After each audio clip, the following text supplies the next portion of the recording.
L'avenir est incertain pour Mohamed Ramanchek.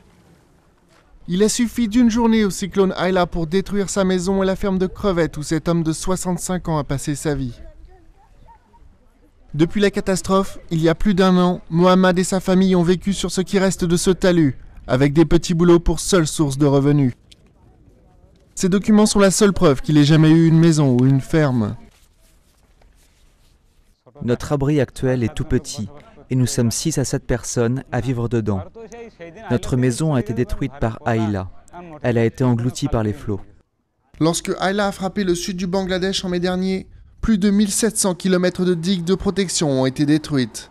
De nombreuses communes comme celle de l'île de Gaboura ont été complètement submergées. Et tant que la zone reste sous les eaux, ces milliers d'habitants ne peuvent y retourner.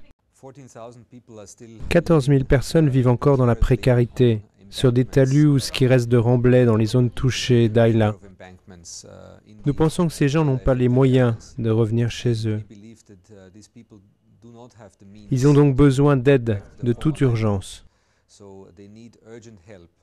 Sur place, on admet que depuis le début, la catastrophe a été mal gérée. Il a fallu 3 mois au gouvernement pour déclarer l'état d'urgence et appeler à l'aide internationale. Encore aujourd'hui, l'ONU estime que 30 millions de dollars supplémentaires sont nécessaires au retour des populations sinistrées. Mais l'argent manque. La reconstruction des digues endommagées doit être la priorité numéro 1.